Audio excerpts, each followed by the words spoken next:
Full సంతోషం. Okay, happy. Okay okay, very good. అందరూ బాగా నేర్చుకున్నారా?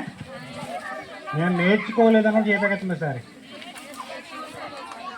సార్ ఆ మామగారు నేర్చుకోలేదంట. మళ్ళీ సార్ మేము నేర్చుకోలేదు అన్నవాళ్ళు సార్, నేర్చుకున్న వాళ్ళు చెప్పగలుగుతుంది. మేము బాగా నేర్చుకున్నాము, మేము నేర్చుకుంటున్నారు. Okay okay.